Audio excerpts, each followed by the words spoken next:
Your first day as a civilian, Hell yeah. and you're sleeping. We're getting each other mixed up playing phone tag. Yeah, absolutely. How Absolutely. does it feel, my friend? How does it feel? It feels good. It feels really good.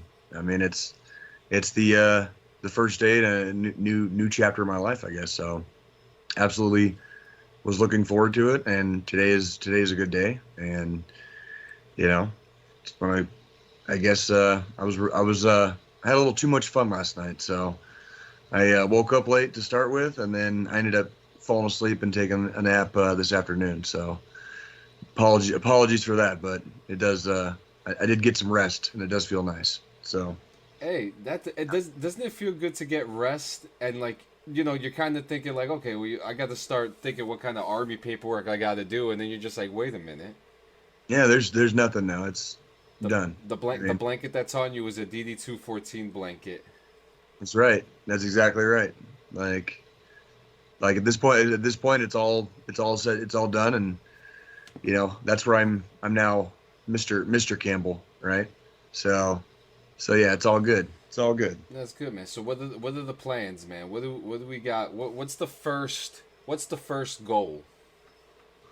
The first goal is getting us moved back to Missouri, and then once we are there, I'm currently enrolling in college, so I'm going to be going back to school, and that'll be a good time for me to uh, you know be able to take care of my kids and take care of the house and stuff like that. And Oh that's the yeah. kind of like I'll be Mr. Mom basically, and go to school for a little while, and kind of ease back into the waters of being a civilian. And I'm very fortunate that I have the opportunity and the availability to do that. So I'm very very grateful, Yeah, for allow me to introduce you to the party, man. Welcome. The the gates are open. yeah, water's warm. Yeah, yes it is. Yes it is. So how was most importantly, how was the party last night? It was good. So I was surprised twice. So some cousins of mine drove in from the Kansas City area, and when I rounded a corner to go to the back room in the our hall basically from the canteen area, um, my cousin turned around and when I saw her, it like broke my brain for a second because I've been going back and forth to Kansas City so often this year. It was like a face that I would be used to seeing kind of, but my brain kind of froze on the fact that we were in Colorado. So like it didn't register that they had like that I was in Colorado for a second. You know what I mean?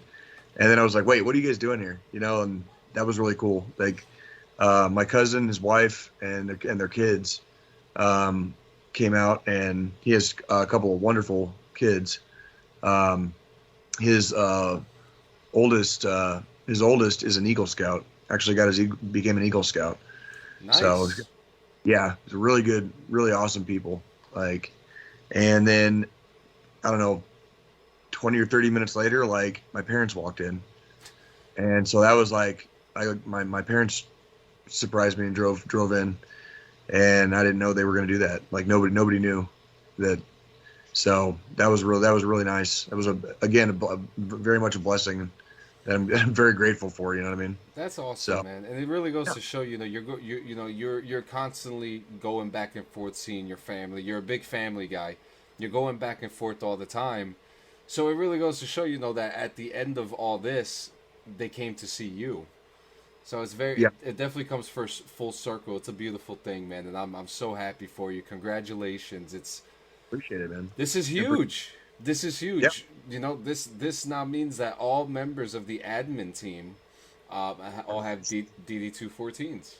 yeah, exactly. So this is the way it's supposed to be, and I It's mean, the way. I mean, holy shit, man! I mean, you're probably feeling like a couple. You probably feel it's a little surreal right now. You're probably, you're probably expecting like, your mind and body is probably still you had the time to kind of rest during your period of leave, but you're still probably gonna have those little triggers like, oh, I gotta wake up early for this or Right. whatever. So It's definitely surreal. I mean, that's it's first time in almost 12 years that I get to just nothing. Which being a dad and having adult responsibilities, obviously I can never do just nothing, obviously, but you're right. I mean, there is that aspect where there's no like looming cloud over my head right now, at least for the time being. yeah, Like you have to do this by this time.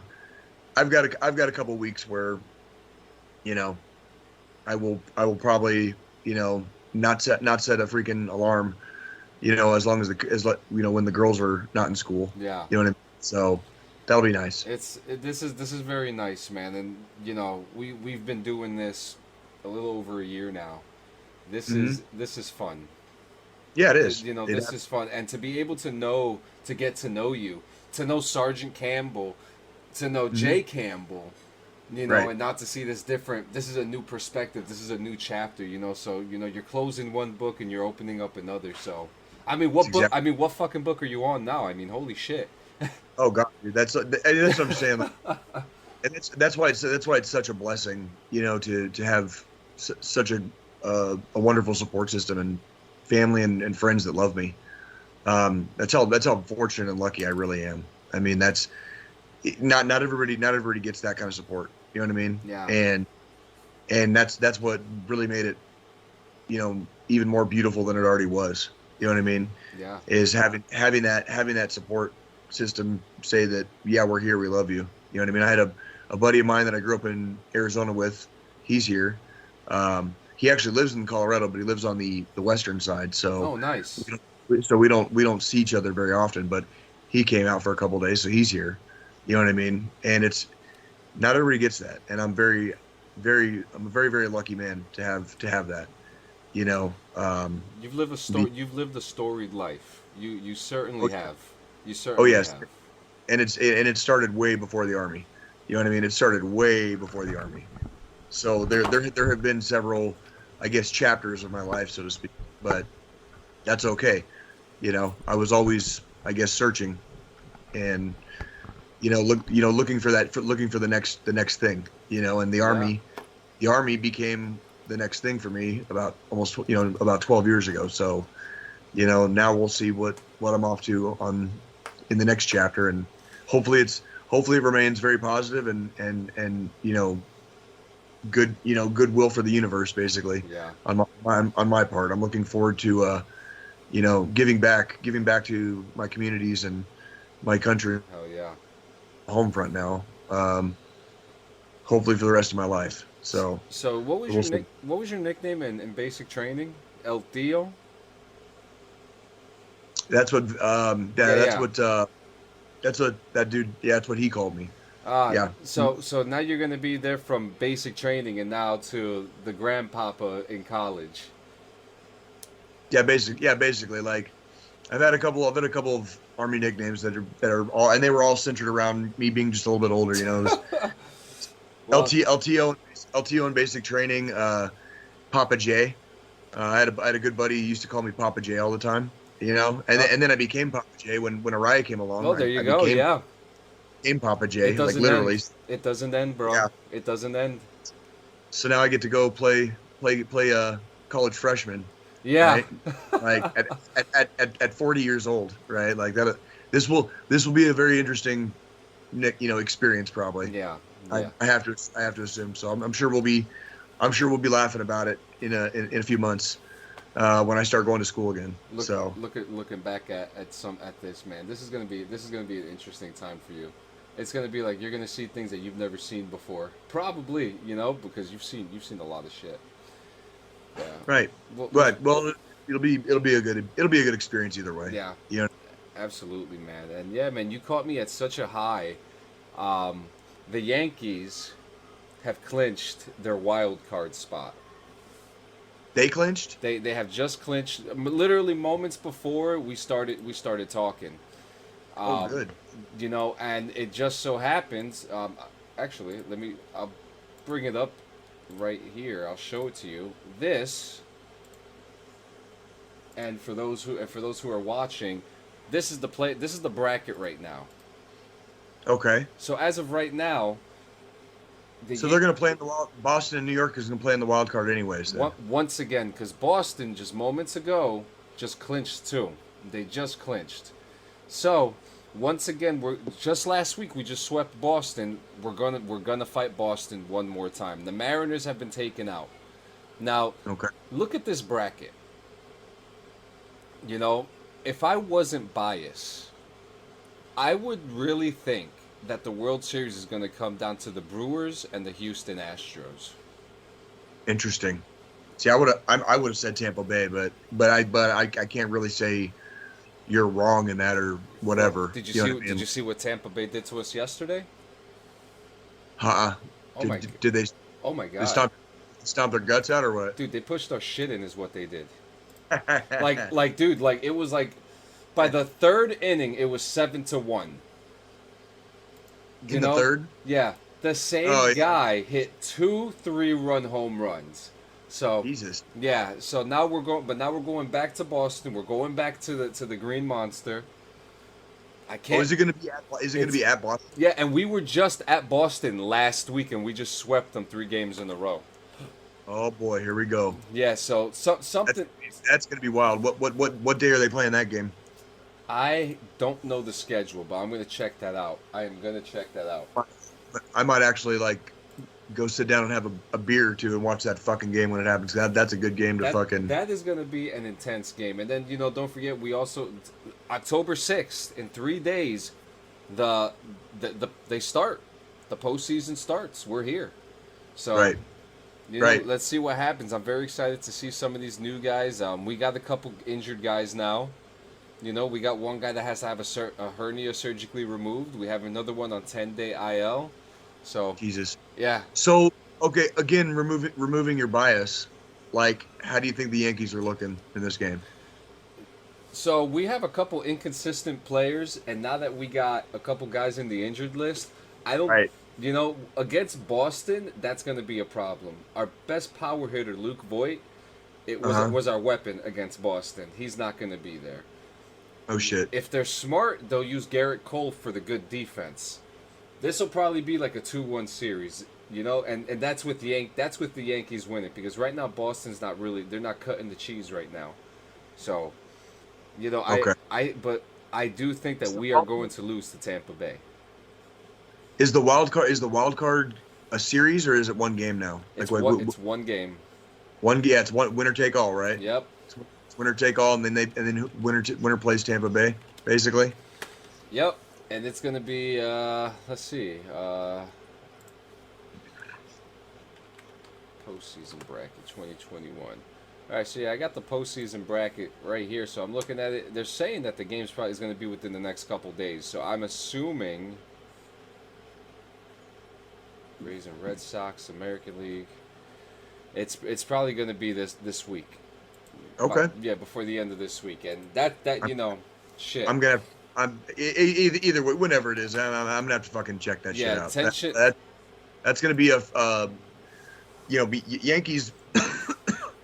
Yankees Red Sox is like fucking Bloods and Crips, dude.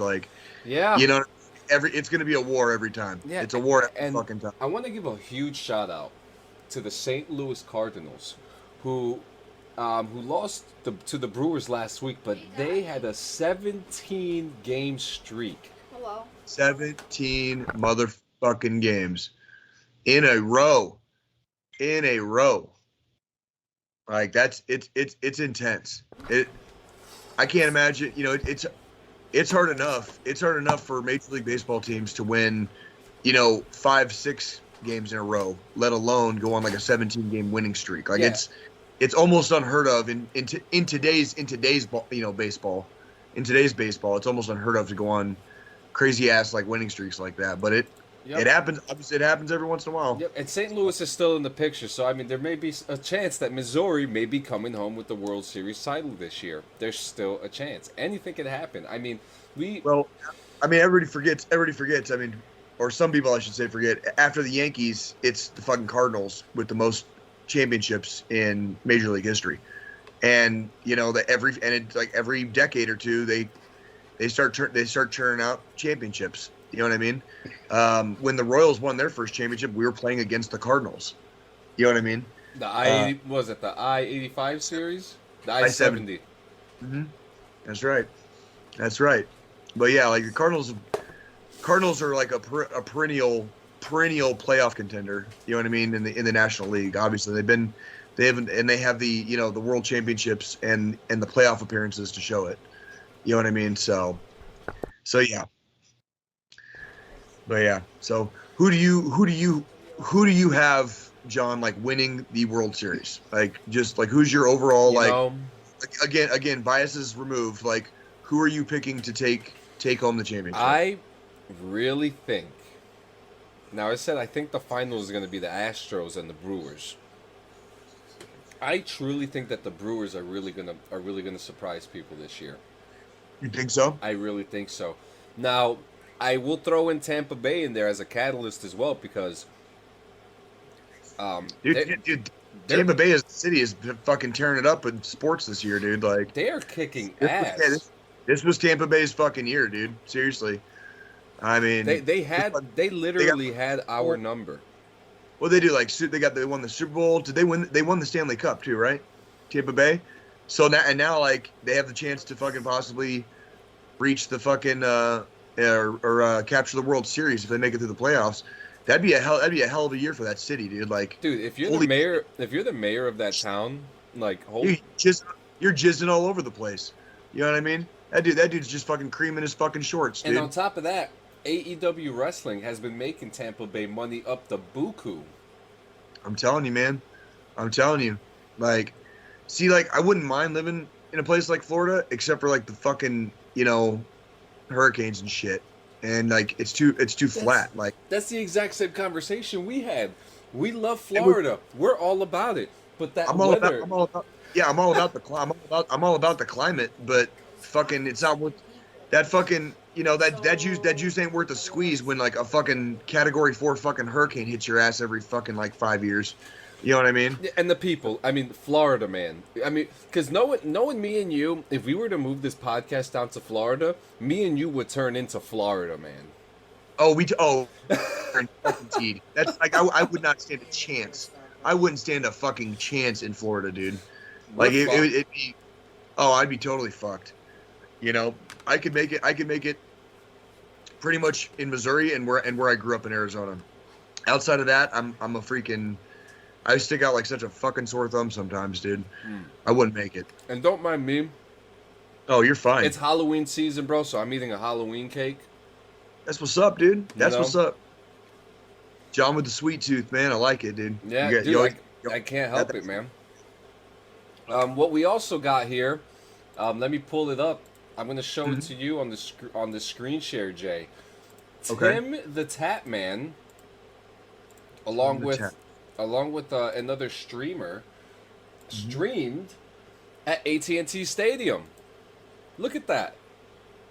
I'm not seeing it. I got blank. I got black on my screen. I'm sorry. No.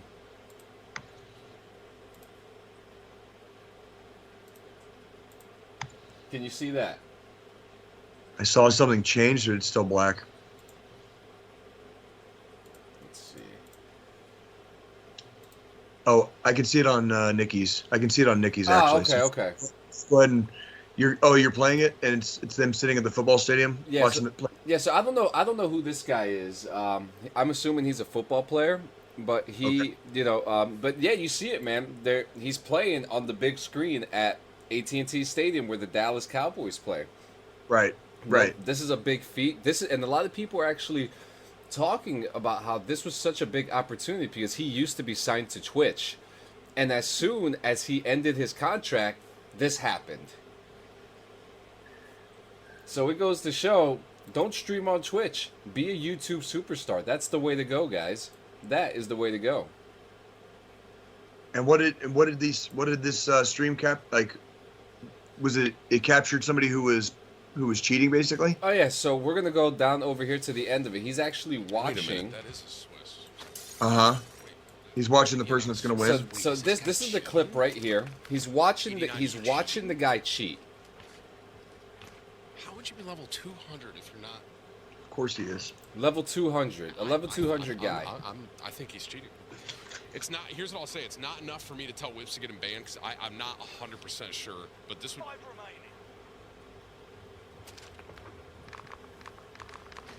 This is interesting. I mean, he's only It's interesting watching right? this. Watching. Can you see that? And it's funny that he captured that on his and that's on, and so that's basically we're watching somebody cheat on the big screen Yeah. at the Here we Dallas go. Look at that. Ball Stadium. It's a headshot.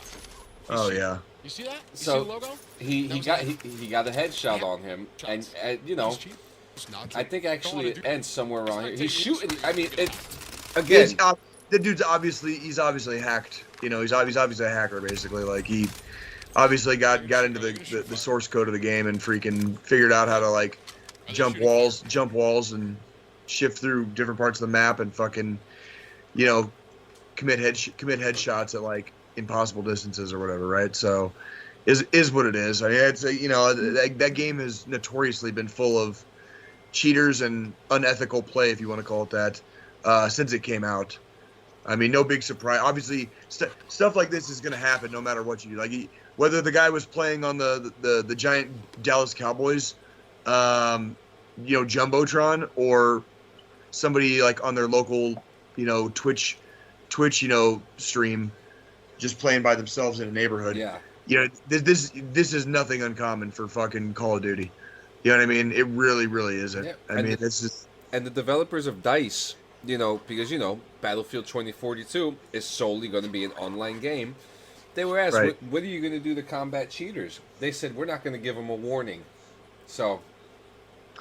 I mean, we'll see. I think easier said than done, but I like, okay, prove me wrong. You know, prove the gaming community wrong. Like, clean up your fucking games, dude. Nobody likes playing against that. You know what I mean? Actually, the open beta is out in a couple days.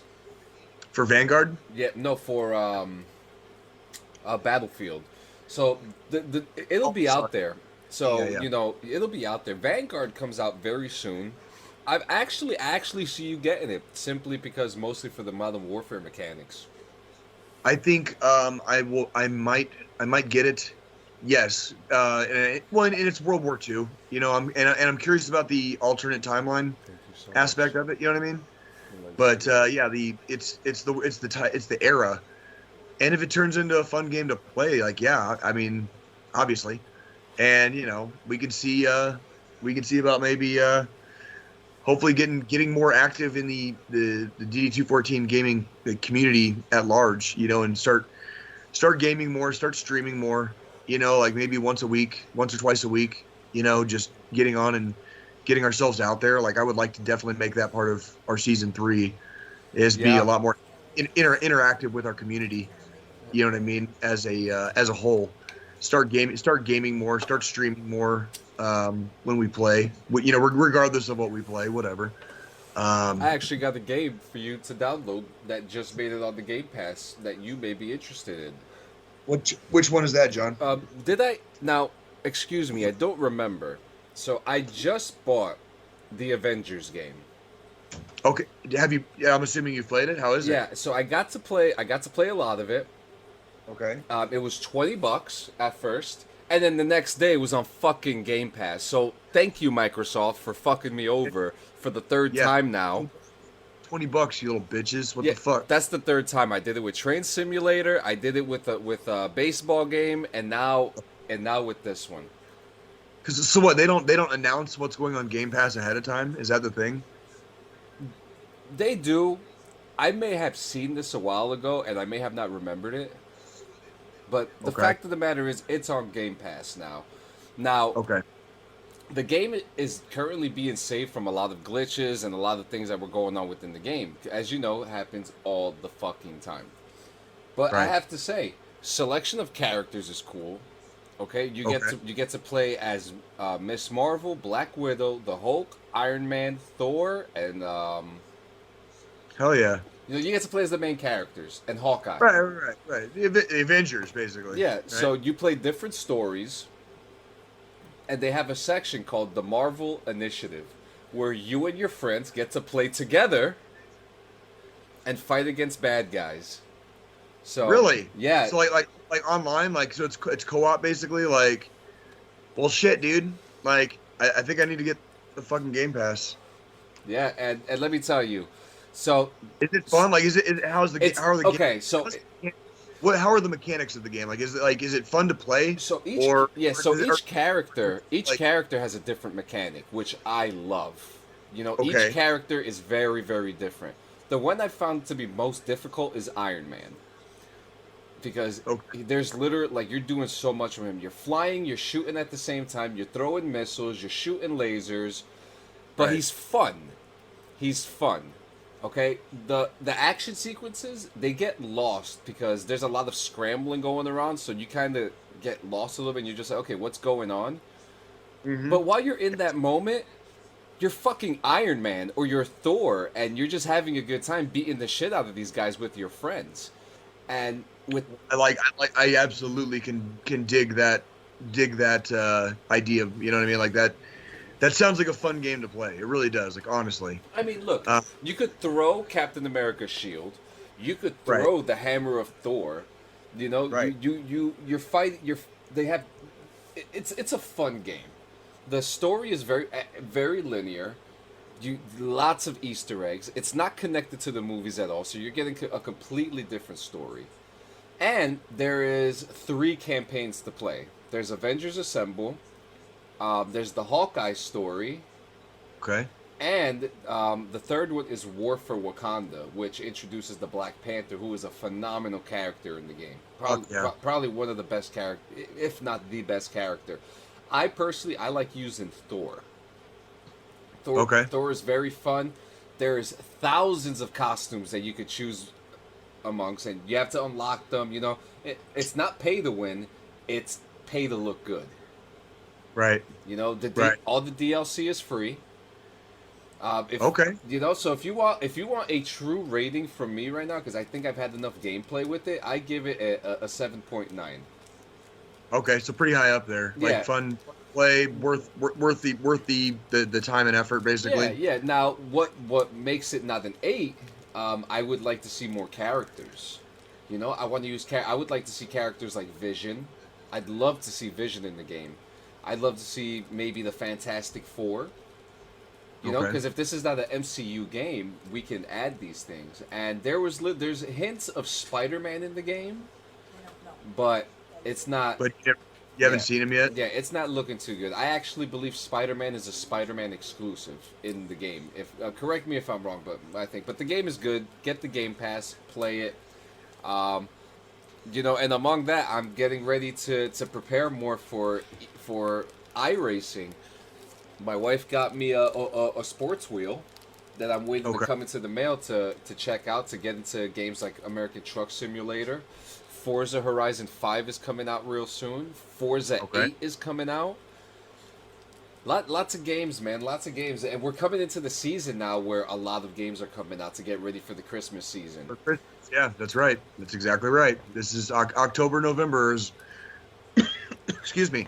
October, November are very traditionally like big release months for Yeah. a lot of games because Christmas is right around the corner. So yes, that is very correct. Yeah. Yeah, I'll tell you what, John. If there's one thing I am looking forward to as a civilian, it is actually having a little bit more downtime to do things like game.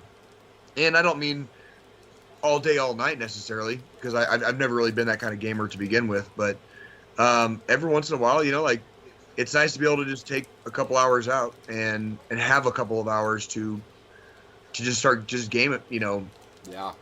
every day. You know what I mean? Like, it'd be nice. And I've had more of that time. The last couple months I was on terminal leave, but I am very much looking forward to gaming more and getting back into I guess the hobby, you might call it, of gaming. Absolutely. You know, that part is absolutely going to be very nice for me. You know, and I'm looking forward. There's a couple of games I am looking forward to, like, and the one we discussed earlier, Vanguard, might be might be on my list. Yeah, So. yeah. I'm definitely gonna be. I think I'm most likely gonna be definitely getting Vanguard. I think I'm most likely definitely gonna be getting Battlefield. And those I look think I'm like. gonna wait. Battlefield.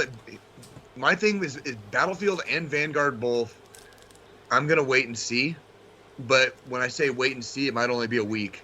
It doesn't take long before like the results are in, basically. You know, like when you start seeing, you know, threads on Reddit, you know, where actual gamers are describing the game and the process and whatever, and it's like you can tell usually within a few days if the game is a hit or miss. That's, you know, Cold War was obviously a big miss. There are gamers out there that do like Cold War. I'm not saying there's anything wrong with that if you're a Cold War fan. Statistically, it was a miss though. But it was a miss. It was a huge miss, and you know, and it was within 2 or 3 days, the results were in. You know, like you know, nobody was pulling any punches after that game came out. So it was like I never fucked with it. I didn't even bother with it. Yeah, absolutely. That's like after all the time we spent, I was like, fuck Cold War, dude. Like I'm not doing this. Yeah, Like I'm not doing this. Well, the good thing about Battlefield though is that it's going to be part of EA. You know, if it's not automatically on the EA Play, which if you get a Game Pass account, you get EA Play with it. So there will be a 10-hour trial involved with Battlefield 2042. They do it with every single one of their releases. So if you don't want to buy it, at least you have 10 hours to give it a shot. Right, to play it, right, and that's, and I'm so looking forward to this being a new standard in gaming. You should be able to rent, like we used to be able to rent games when we were kids. You know, like I'd go to the Blockbuster or whatever, you know, and rent a fucking video game. I could try it out. I could try the fucking video game out before I fucking bought it. You know what I mean? And these days, it's you buy the game and before you even know if it's worth a fuck or not. You know what I mean? It's just I'm so looking forward to that standard coming back where you actually get to play the game before you buy it. You know what I mean? Like before you invest your money in it, and you don't get like 18 hours into the game and realize how big a pile of shit it is. You know what I mean? So, yeah. Excuse me. Oh, you're fine. Oh, you're fine. Yeah. Oh man, it's that time of the season. It really is. So the next everywhere. thing, we are going to roast Bandai Namco. I mean, unless you like the logo yourself. Bandai Namco, who, I mean, holy shit, they created so many games. Sorry. How do I not know what games? And they just made like a shitty fucking logo, or what? So they've made games like Park Beyond, Digimon Survive, Dark Souls, Elden Ring, Dragon Ball Z. Yeah. Pac-Man, you know, Bandai Namco. I'm not sure if you could see the logo or not. I'm trying to do the screen share. It's not your fault that I can't see it. Put it that way. Yeah, if you're able to see the stream, it's up. Yeah, like it keeps coming up black on my screen. That's not. I don't know what it's. I don't think it's your fault. I don't know, because I can see it. You know who we're gonna blame? We're gonna blame Skype for this one. I'm gonna blame Skype. I like blaming Skype. It's not our fault, guys. God damn it. But yeah. So long story short, freaking. They have decided to. They decided to change the logo, and it is probably the ugliest. I can see it now. Like Nikki pulled it up. Thank you, Nick. Thank you, Art. Is that the one with the pink wraparound that says Bandai? Yeah, it looks like a Twitch logo. Basically, yeah. It looks like a fucking message, basically. Yeah. So they wanted to go a little modern, a little simplistic with their logo, and which would have been fine. Would have been fine, but that's not the way. I don't know who fucking authorized that, but they fucked up. I could make that. That's what I'm saying. It's like, well, even if we're talking about the difficulty of it, even if it's not a difficult thing to make, at least put some fucking. I don't know. I don't know. I'll defer. I'll defer on that one. Like, yeah, I'll just defer on that. So Yeah, this is definitely a fucking no go. This is definitely a no go on their part. I'm a little surprised, to be honest with you, because they're, this huge company with all this money, and you would think that, okay, well, why don't you make a nice fucking logo? The band. I don't think there was anything wrong with the orange logo at all. I just think it was nice. It played with the original look. I mean, I don't even know. I don't even know what to really say about this. If a company wants to change their logo or their icon or whatever, I mean, so be it. Whatever. But maybe put a little bit more thought if you're going to rebrand the company. Basically, you know what I mean? Because a lot of times the logo kind of like is the face of the company. On a surface level. So if we're talking in a capitalistic way, are you trying to make your company money with your logo, or are you trying to like have everybody say like what the fuck when they see your brand? You know what I mean? And that logo, that new one, was kind of like what the fuck. Like it looks like a message. Like I don't know. Like somebody trying to like send me a message, Bandai Namco. Like I don't know. Like that's all I saw with like it was kind of a shitty fucking logo, basically. Like there was really nothing to it. Yeah, it looked like I received a text, basically. Yeah, like my thoughts on this is that now every time I open up a Bandai Namco game, this is what I'm going to be looking at. Mm-hmm. Like this, like poor Pac-Man. Right. Poor fucking right. Pac-Man. I'm telling you. In other news, Starfield, which is the one game I'm super excited for. Okay. Has 150,000 lines of dialogue. If you want some context, there's only 60,000 in Skyrim. What? Yes. How many did you say? 100 and what? 150,000 lines of dialogue. Good God, man.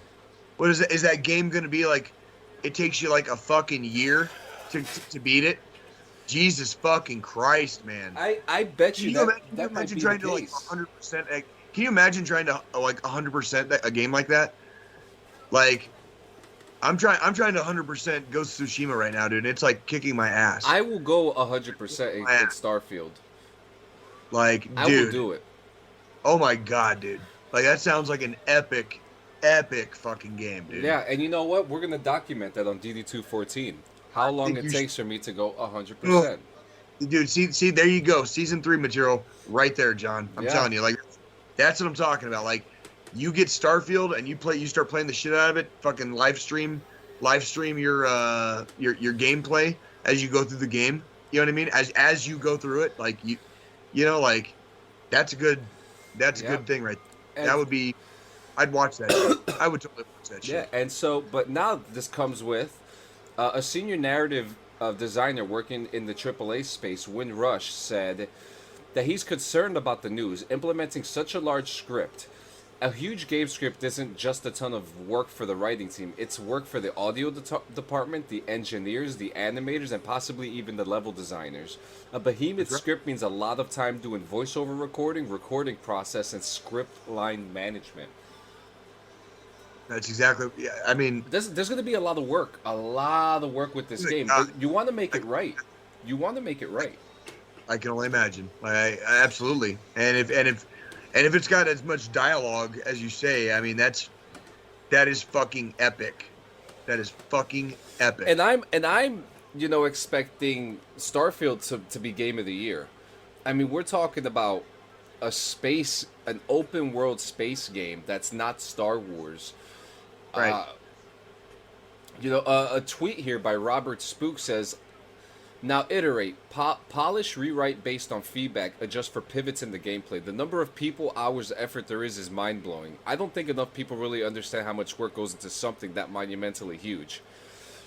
I can iterate pretty fast. I think most I've ever done in a single day is 157 line scripts. And that also encompassed playing with the activity dialogue was for and structuring the flow of it all. So first draft, 157 lines a day. Now repeat that 955 times. That's right. That's exactly right.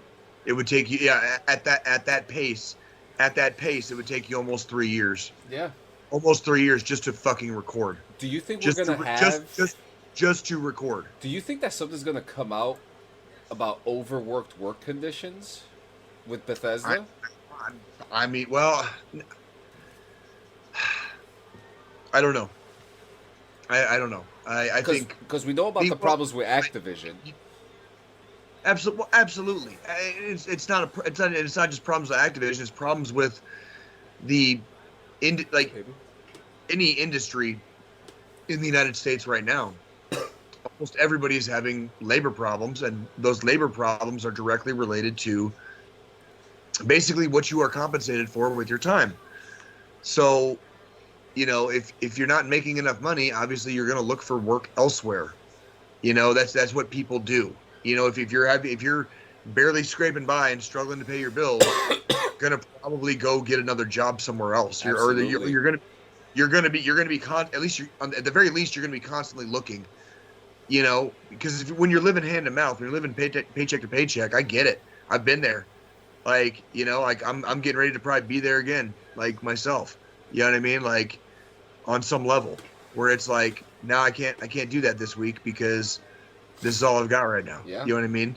And it's one of those things where, I think a lot of these companies really, really, really took for granted how long they have not had to any increases in wages, as far as like minimum wage. And it was only the last couple of years where cost of living started skyrocketing. Absolutely. And people across the country started feeling the squeeze. And it's like, well, no shit, people are gonna fucking bail and not fucking work for your fucking company because you pay shitty wages. Absolutely. They can do the exact same job or even an entirely different fucking job and make fucking twice as much, without having to do anything. Why would they work for you? So a lot of it comes down to are you compensating your workers? You know what I mean? Like, if you're not, don't expect people to fucking come to work. Yeah. Yeah, come banging your door down to put in a resume. I mean, Jesus Christ. Yeah, I actually saw a funny sign that was posted at Dunkin' Donuts. I saw it online. It said, "We are short-staffed today. If we take too long, we're sorry.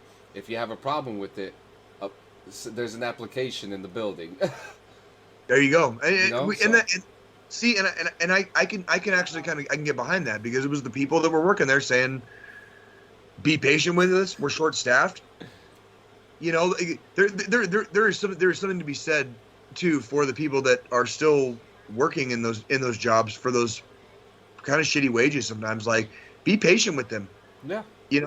Ladies and gentlemen, manners are free. Manners are free. So is moral sense. Exactly. And common sense. Oh shit.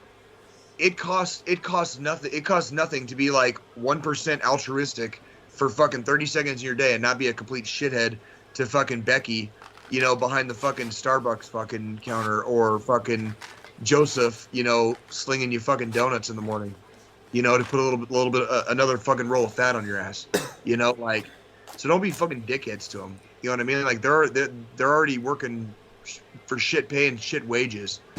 Be a good goddamn human being. Be a less shit human, as one of my army buddies likes to say. Be a less shit human. Absolutely. And if you're working for the Xbox or PlayStation factories, from what I'm hearing, said by Phil Spencer of Xbox, I think it's probably too isolated to talk about it as a chip problem for the capacity of consoles that are out there right now. Right. He says, when I think about it, what does it mean to get the parts necessary to build the console today? And then get it to the markets where the demand is, where multiple kind of pinch points in the process. And I think regretfully it's going to be with us for months and months. Definitely through the end of this calendar year and into the next calendar year. It doesn't surprise me. The global supply market got massively disrupted last year during the coronavirus. And it has caused backlog up through this year and going into next year. I mean, that's they saw that, they predicted that last year, like when it started happening, like it was going to happen. Like, and we're now starting to feel the effects and some of the, Yeah. What I have to assume is some of the precious metals. So like if you're not, for those of our viewing audience that's unaware, I do not want to sound like I'm going to insult your intelligence or anything, but if you are unaware of the fact, whenever you have a video game system and it goes out or it dies, do not ever throw them away. There are precious metals inside that video game system. So like you can extract them if you want, or you can resell your old system. You know, I'm not going to say it's going to get you a lot of money, but there are metals in there and they are precious. And the precious metals market is basically what keeps a lot of these, you know, they go into cell phones, they go into our video game consoles, they go into TVs. And when that market slows down, the whole enchilada slows down, you know, globally, and we're talking about PC chips. NVIDIA, that's right. They're putting NVIDIA computer chips inside of these consoles. These aren't your regular rinky-dink.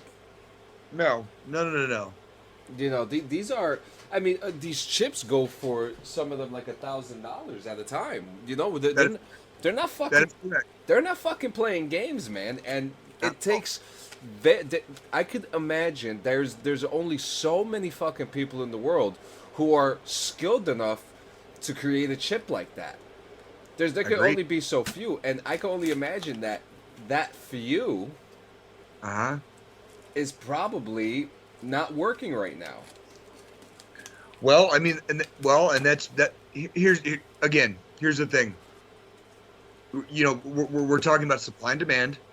We're talking about what the global market is demanding from the source, basically the mines.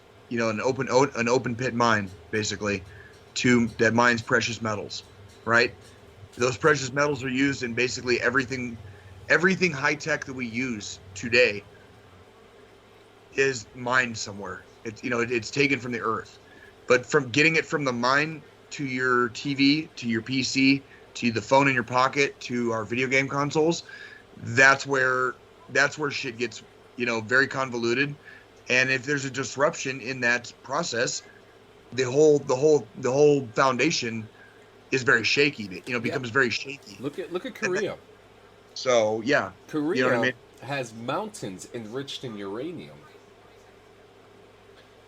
You know, and if there's an issue, maybe for example last year, I can only imagine that there was a stop in the process of the mining of uranium over there. Right. If there's no uranium, there's no bombs. If there's no bombs, there's no war. If there's no war, there's no end of the world. Then there's nothing exciting to live for anymore. So, you know, Exactly. Hey, I like your train of thought there. Yeah, it would be a very boring world if there was no war, right?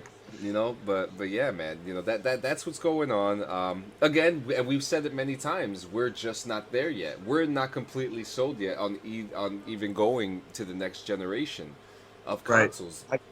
I'm not. I have seen nothing up to this point that gives me any reason to abandon the PlayStation 4 or the Xbox Series X. The one. You're still at the one. The one. Excuse me, Xbox One. And that's like I've seen nothing yet that has blown my socks off. And the cloud is out too with Xbox Series X functionality. So, I mean, I can even say from personal experience, switching over to PC has been a godsend, and it's given me an option to play more games. Right. Well, and that's exactly what it's for. And that's like I said earlier. Like I need to reinvest in the Game Pass, and I need to start gaming more. Like I really need to start gaming more. Like that's just something I need to. It's a very healthy hobby to have, and some of the, I guess, immersive techniques that different video games use nowadays, when you start playing them, like it helps you kind of escape and wind down for a few hours of your day. You know what I mean? It's not a bad thing. This is not a bad thing at all. You know what I mean? And this is definitely a shame, though. What? For the console shortages. Well, it is what it is. I mean, it's not. I don't. There's nothing you can fucking do about it. They called this shit fucking last year. If you wanted to be on the next generation video game console, you had to sign up. Motherfucker, it's been out for a year. You know what I mean? Like you've had more than a chance to go get a new console if you wanted to be on that boat right now. It's been out for a year. Both of them have. So, you know, if you waited a year and now there's a shortage, like, tough fucking shit, dude. Yeah. They called this shit a long time ago. And we were here talking about it too. We were like, yeah, exactly. Like we were talking about it. It was like we say, you know, like that is exactly what it was. Like It was called. Like if you don't have one and you're crying in your fucking beer because fucking you don't got a PS5 or the new fucking Xbox, tough shit, dude. Like I actually have a friend. I actually have a friend of mine who, I don't know how he does it. He gets his hands on them and he flips them, you know, because he knows a lot of people that are looking for him. And somehow he's he's getting access. This guy's a fucking Robin Hood, so whatever. Well, so shit, we might have to fucking edit that out of our out of the official version of our podcast later, man. Yeah, you want to get your friend, huh? Yeah, well, that's why I said friend. Yeah, he's a friend. He's a friend. Just a friend. Now, is he a friend or is he a friend of ours? He's a friend. He's a friend. Okay. Yeah. Okay. See, don't worry. I do speak a little bit of Jersey. I do speak a little. Yeah, Jersey. you know how it is, and it's actually funny. Exactly. I have the perfect movie for you to watch this week that just came out on HBO Max that will teach you all the lingo that you need to know. What is it? Ladies and gentlemen, The Many Saints of Newark, the Sopranos movie, has finally come out. Oh, the Sopranos movie. Yeah. What do you give it? What do you give it, Frenchie? What out of 10? What was your rating for the Sopranos movie? Like a 7. I gave it a 7.5. It was really good. There's a lot of unanswered questions, but sure. But the cast was. Does this movie take place after? Oh, it takes place like 30 years before. Oh, so it's like a prelude to. Oh yeah, and James Gandolfini's son plays Tony Soprano, a young Tony Soprano. And he looks and sounds just like him, dude. I got fucking chills right now, dude. There's a scene where he's talking to his mother, played by Vera Farmiga. Now let me fucking tell you, Vera Farmiga have you watched The Sopranos? Are you familiar with some of the characters? Absolutely. Okay, absolutely. so you know the mother, Tony's mother. Yes. Vera Farmiga plays the mother so fucking good. You would think you're watching the show all over again. She sounds like her. She dresses like her. She looks like her. Our boy John Bernthal is in it. He plays Tony Soprano's father. But this movie... No way. Yeah. No way. Yeah, and he is fantastic. The Punisher is Tony Soprano's father? Yes, and he's fantastic. And you know, did you get a real funny moment with one of the characters, like Uncle Junior's in it? I'm kind of having a funny moment in my pants right now, dude. Yeah, dude. This movie, it throws the Easter eggs at you, and you know what?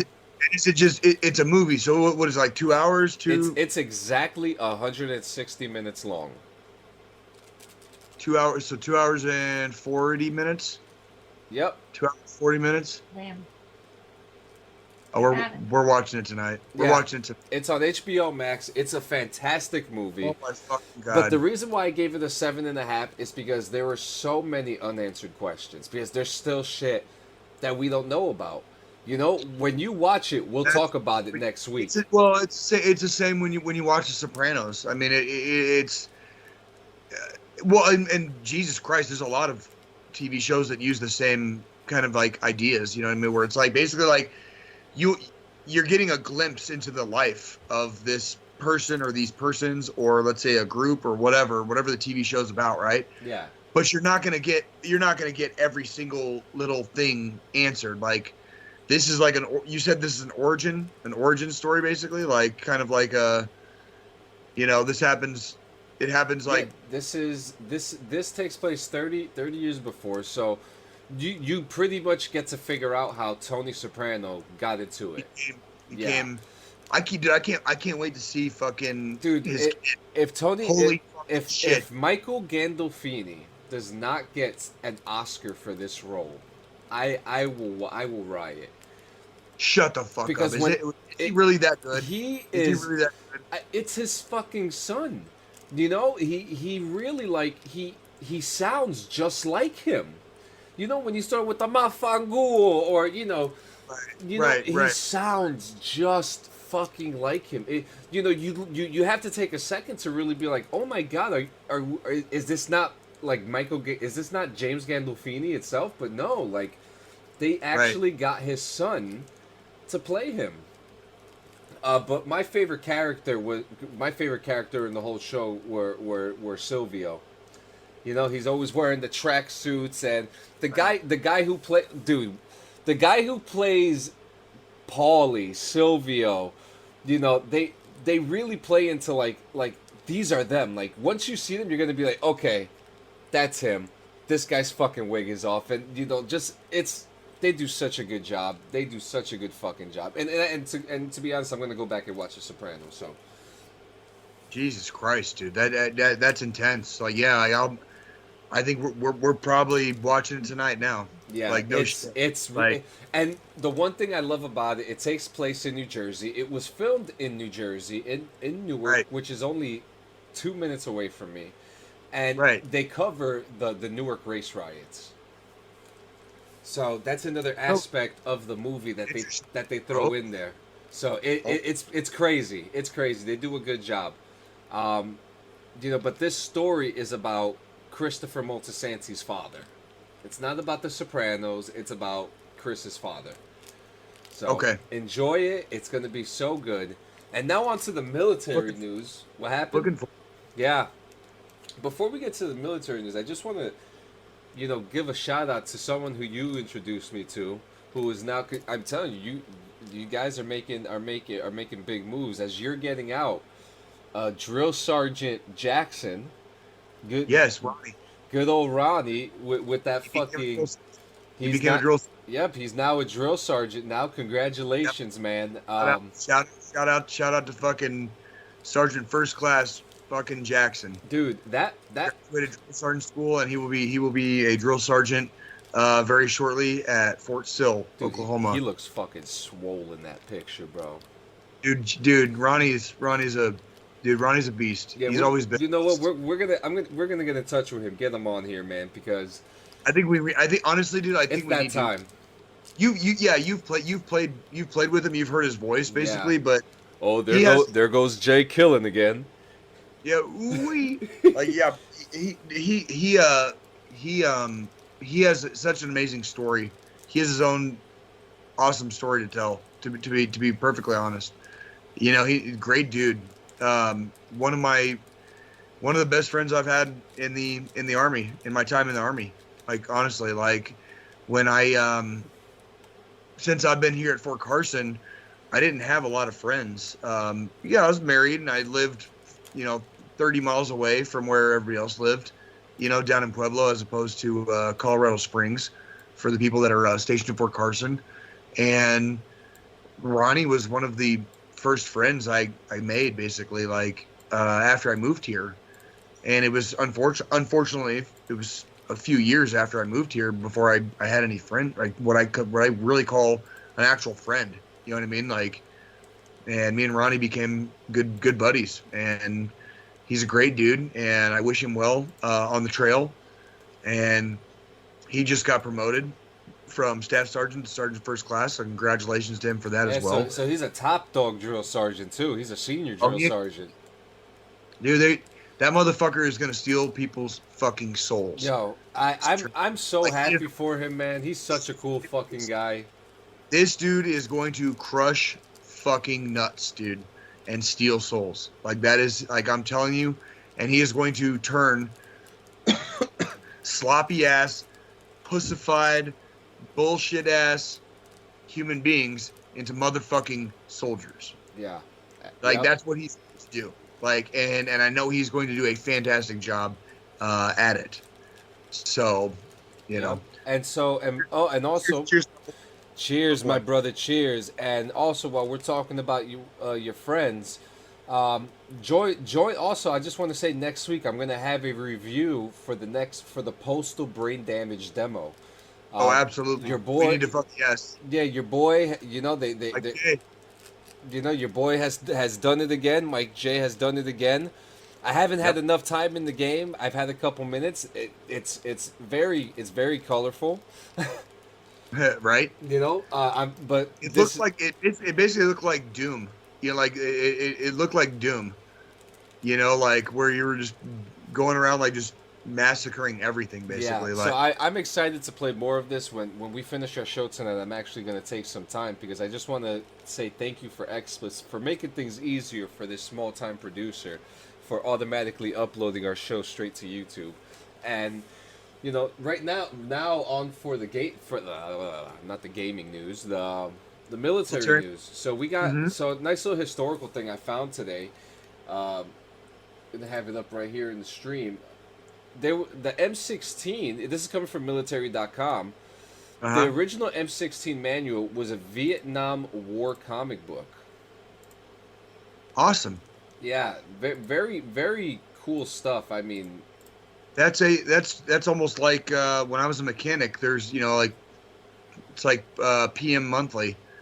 You know, it's got like Master Sergeant, half mast. yeah, You know, it like shows you all the PMCS or how to PMCS and whatever. But that's exactly what that is. That looks almost exactly like. yeah. And look, I mean, the steps are here. Disassembly number 5. Take out the bolt and carrier assembly. 6. Remove the charging handle. 7. Push out the firing pin, retaining pin. This is all fundamentals that are still being used today. Correct. You know? So to think that this came out during the Vietnam era, and as a comic book fan, I would have been completely sucked into this and been like, "Whoa! Like I'm all about this." Brick sucked me in, you know. Yeah. How to strip your baby. Yeah. How to strip your baby. You know, and and of course during that time they pandered with the thought where they they always had these images of women because they thought they really felt that it would sell to the man to be like, hey, well, if she's carrying an M16, I guess I'm going to join the army and carry an M16 too. Crazy, interesting mentalities back in the day. For you, exactly right. M16A1 Zapsters, here are some number. It's a Brooklyn accent. Number 1 PM suggestions to keep you a go-go. How to fight carbon freeze. I mean, this is some interesting, cool shit. Fucking awesome. That is fucking awesome. I like it. Yeah. You know what I mean? Like, well, and all of the fundamentals of taking care of an M16 carry over to the M4. And basically the entire AR platform. You know what I mean? So it's like if you know how to take care of your weapon will take care of you. That's a very common running theme in war, right? Like you take care of your rifle. Yep, you take care of your weapon will take care of you. So yeah. What else? What else we got in the military? Hey, so we got a real hot take here. Oh boy, what is it? The now jailed Lieutenant Colonel Col Scheller, who, if you guys don't know, he came out with the video asking for accountability for Afghanistan. Right. He's currently in the brig. He is arrested. He broke the UCMJ. Yep. There's a lot. Okay, so there's a lot of layers to this, but as it says here in military.com, I'll show it to you guys right now. Stu's request is simple. He's willing to go in there and say guilty to whatever they want. All he wants is to be able to leave honorably. Marine Corps officials have said there are no specific charges preferred or initiated against Scheller, but a spokeswoman for the service, Sam Stevenson, confirmed he is currently in pretrial confinement while awaiting an Article 32 preliminary hearing. Right. Right. So, okay. Do you know what Article Yeah, 32 like you said, is? Article 32 it's one of the. Give me a second. I can look this up in like 2 seconds. Yeah, so I mean, there's many layers to this. The first being he broke UCMJ. Right. So we'll get that. We'll talk about the legalities first before we get to the free spirited shit. An Article 32 hearing is a proceeding under UCMJ, which is similar to that of a preliminary hearing in civilian law. The name is derived from UCMJ section 7 of Article 32, which mandates the hearing. So basically, he's going to have a hearing.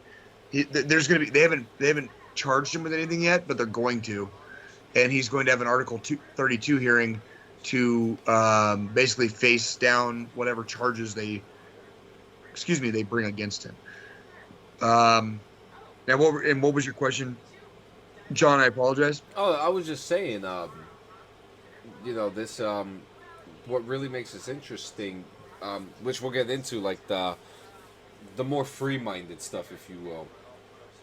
Because while he broke UCMJ. Right. We get it. Right. Do you think that this was, now, okay, rules are rules, but do we really think that do you think that he was morally wrong for saying what he said? Well, it depends on what he said. Why is he in the brig? I mean, if what he said is, I mean, wait. My question to you is you said rules are rules, right? Yes. And that's a lieutenant colonel. There's a reason they're taking it that seriously, and there's a reason they're doing what they're doing. Okay, if we're talking about ethically or morally right or wrong, like I don't even have anything for you. It's more like that's part of being in the military. Like you don't get to just do whatever the fuck you want. You know what I mean? Like,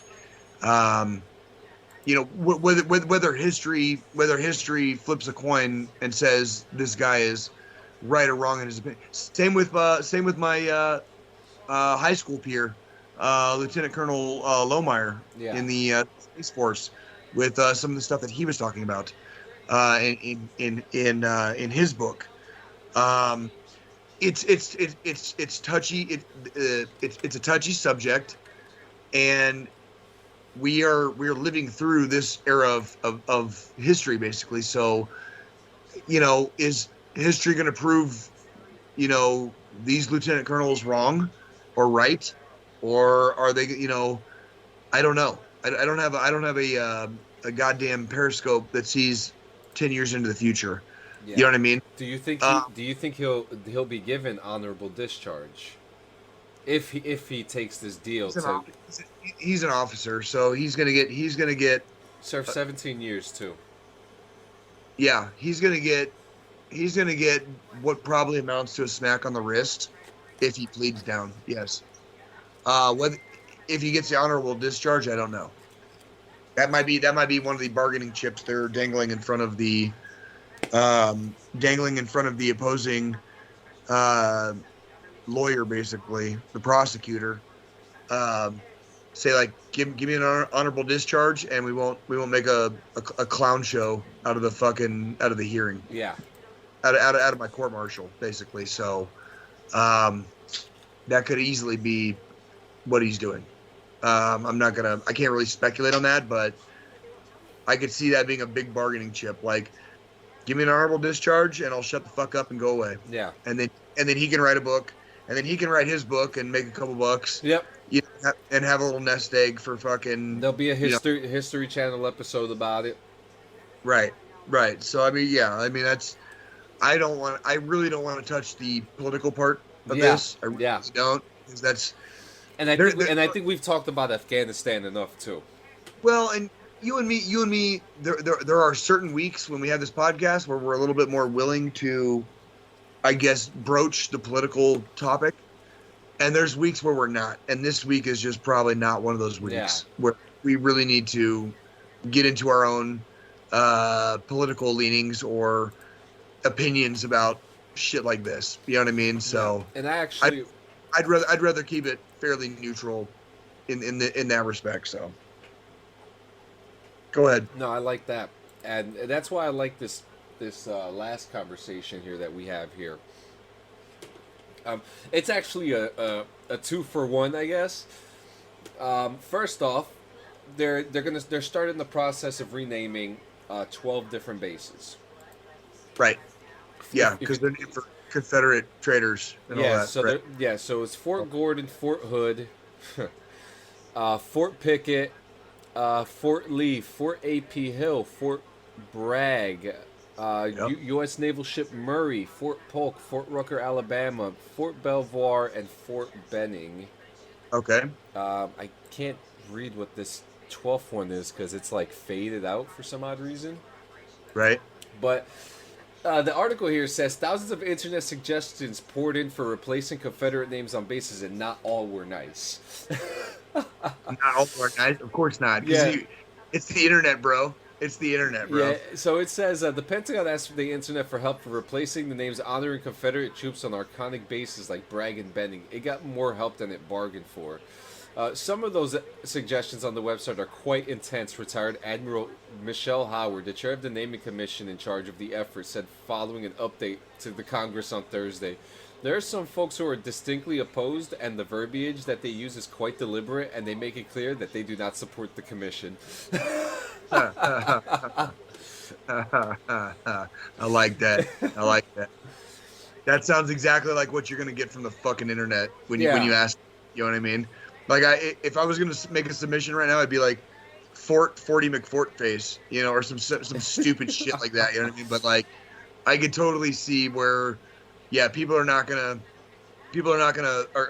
split hairs when given the opportunity to. I put one in. Say again. I put one in. Did you really? Yeah. What'd you put in?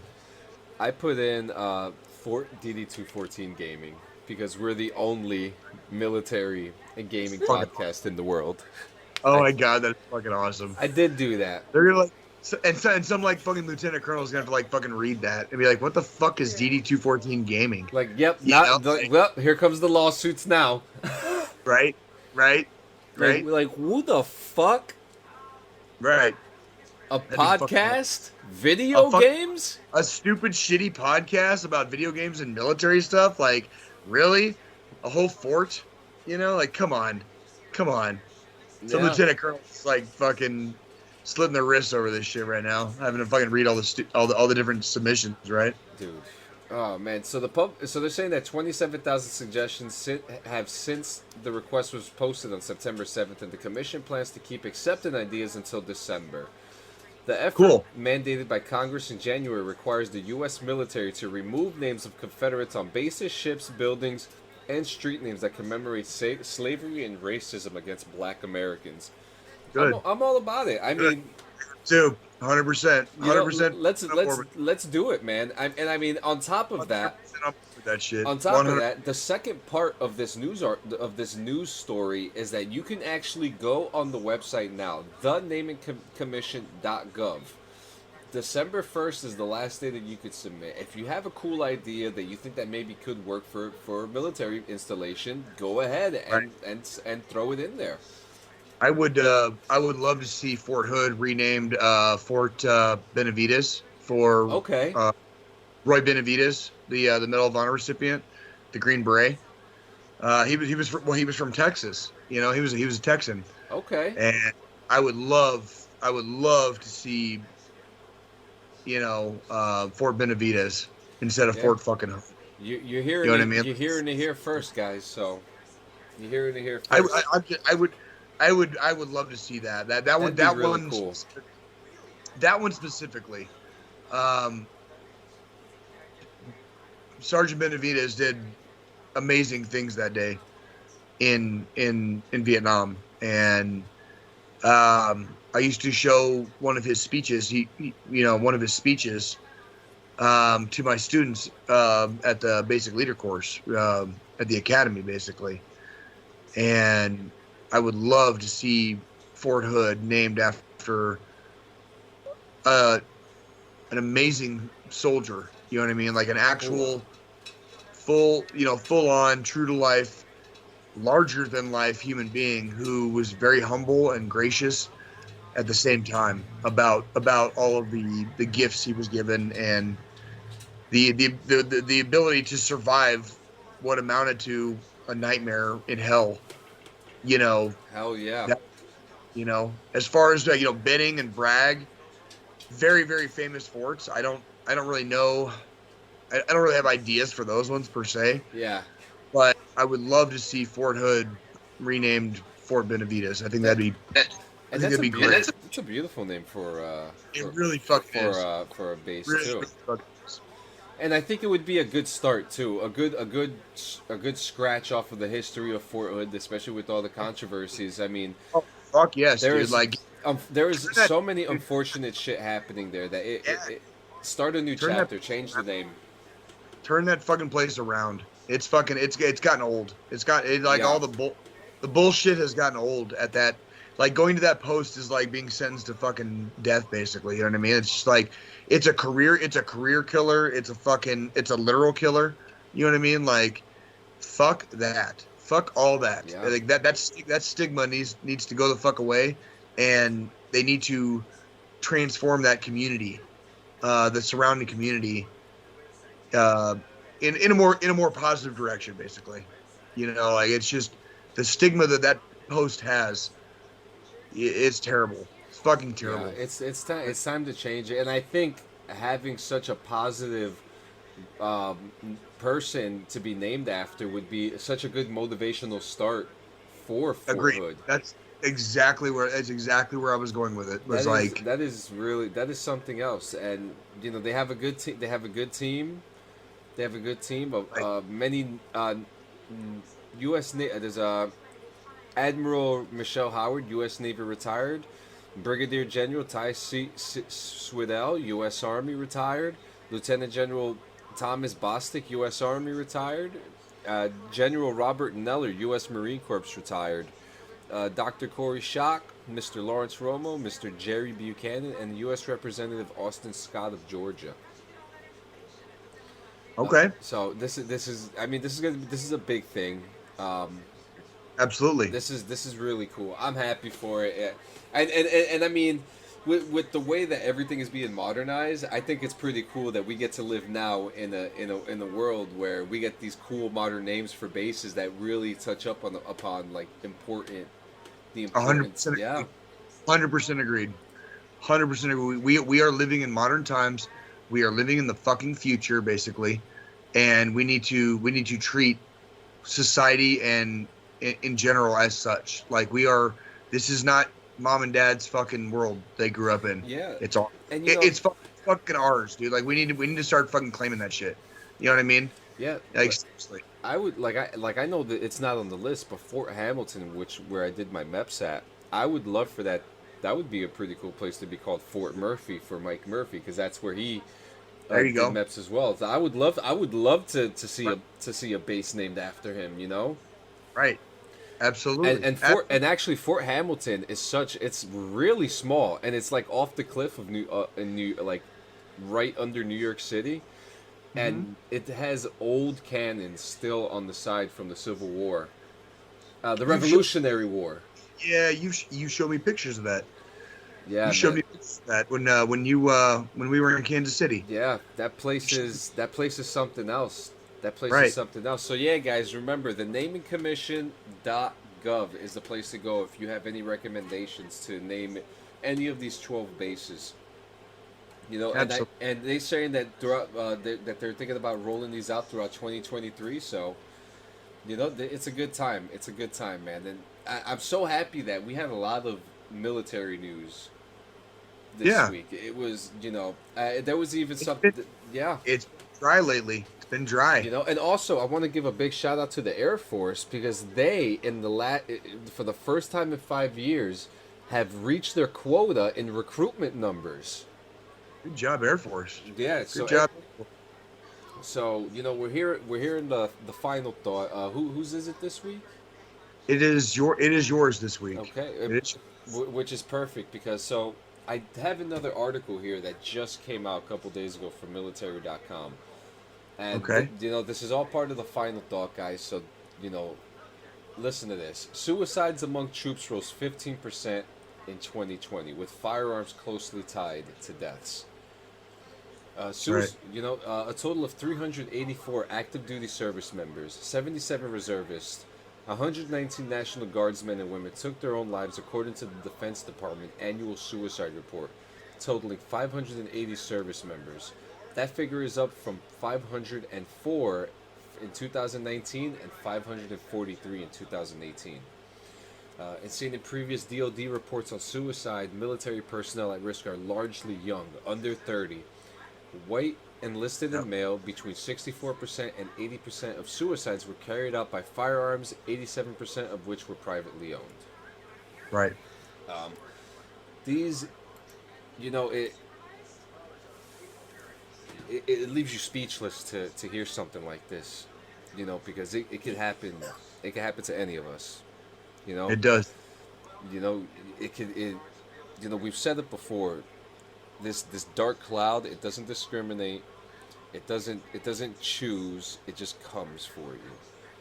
And to hear that number rose that by that much is a killer, man.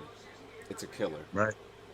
And we're probably going to see a lot of we're going to see a lot of this with a lot of our brothers and sisters coming back from Afghanistan right now.